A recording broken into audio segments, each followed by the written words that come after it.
It's important to reflect and attempt to understand and learn from the recent challenges in our economy and in banking. As an industry, banks have made huge mistakes over the last decade in credit. Housing was probably the biggest mistake, but also significant mistakes in commercial real estate. As a result, bad assets in total industry-wide, bad assets reached 3.5% of total asset level in 2010. That compares to a historical norm in a more stable environment of about 0.5%. The good news, as you can see here, is that credit quality has improved significantly, as banks have worked out credits with troubled borrowers and in many cases had to charge off loans and liquidate the asset. As losses from credit mistakes mounted, capital levels dropped dramatically, and many banks were truly at risk of survival. In response, the U.S. government invested $245 billion in the troubled asset relief bank portion. They invested in 707 banks.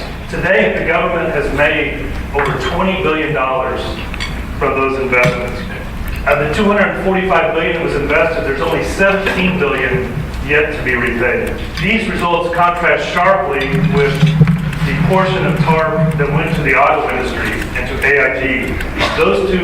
Each of those programs lost $24 billion. So for its stated purpose of stabilizing the financial system, the bank portion of TARP has worked well. It reduced the number of bank failures and in turn has served to minimize further declines in asset valuations and also a decline in credit availability. However, I will add that MidFirst's is proud that we were not a participant in TARP program. TARP did save many institutions, but not all. Through the current credit cycle, more than 400 institutions have failed.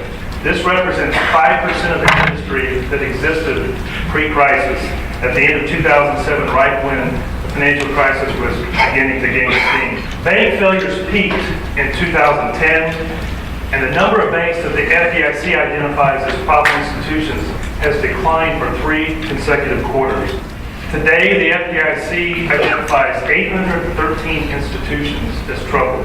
That represents 11% of the industry. But historically, of those they identify as troubled, only about 25% will ultimately close. That suggests that perhaps there's another 200 failures to come in this current cycle. We have heard unofficial projections from FDIC personnel that in 2012, they expect to close about 65 institutions, and the year-to-date numbers through this point in March support that estimate. In response to the financial crisis, the bank regulators required institutions to have higher levels of capital, both for the losses they were currently fighting and for future losses. But since earnings were problematic at that same time, overall as an industry, we had to shrink the balance sheet. That would allow us to have a capital ratio to assets in line with what regulators were expecting. From the end of 2008 to the end of 2009, total industry assets declined $640 billion, or 5%. And although everyone would agree appropriate levels of capital relative to risk are necessary for safe and sound banking activities, excess capital has a significant cost to the economy. As every dollar of excess capital reduces a bank's ability to lend roughly $10. Simple math.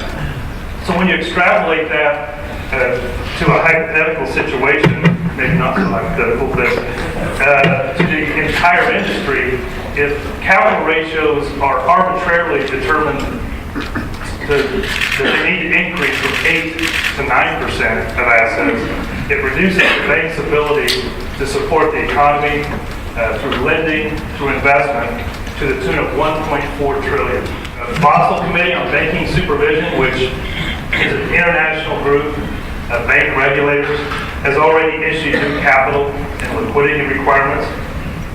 These new rules will formalize what U.S.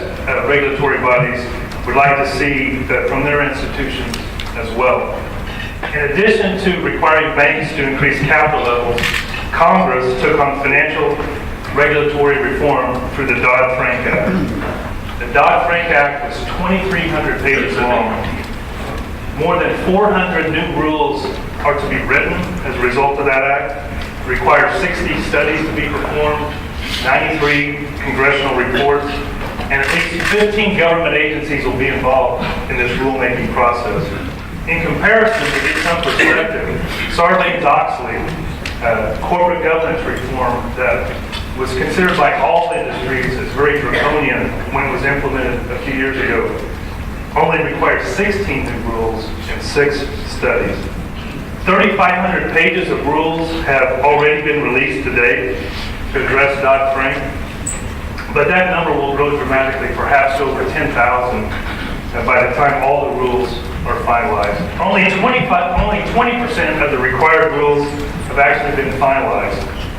And as you can see, the task of the regulators is daunting, and the volume of new regulation that banks have to deal with is really difficult to grasp. So what happens now? As an industry, very focused on implementing new regulatory requirements.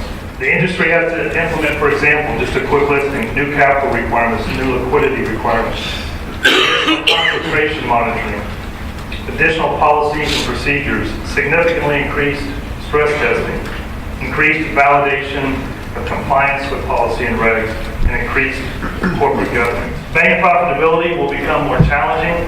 Cost of new regulation is very high. Industry estimates compiled by the Office of the Comptroller of the Currency, who is our primary regulator as a national institution, suggest that the cost could be $25 billion for banks, which is more than 20% of banks' 2011 earnings. Take just one issue, the limit on debit interchange fees, which are the transaction fees that retailers pay to banks when a customer uses their debit card. The nation's 3 largest depositories recently disclosed their fourth quarter and the impact of the debit interchange fee in that quarter, as that was the first quarter that the price control was in effect.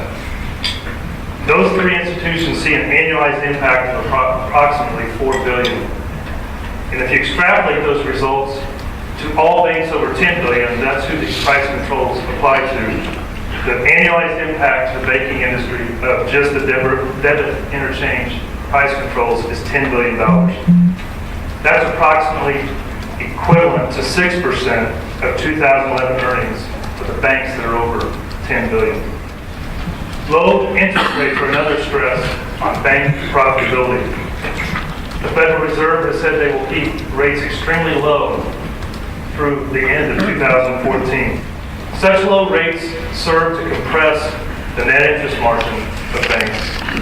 There's somewhat of a natural floor at which you must price deposits to retain them, and we all know that's pretty much zero right now. You can't price them below zero, but that floor keeps you from potentially recouping and covering all the costs of your deposit network. On the flip side, although credit spreads certainly widened during the financial crisis, competition from banks who are hungry for loan volume in a slow growth economy is quickly driving down credit spreads. The result is the expected margin compression. All these issues taken together translate into lower profitability, lower valuations for banks. As you can see on this slide, the bank indices, the red and the blue lines, continue to significantly trail performance of the broader index, represented here by the green line. And it's very possible that the metrics for banks, the valuation metrics for banks, will never return to their pre-recession, pre-Dodd-Frank levels due to these fundamental shifts that we've discussed.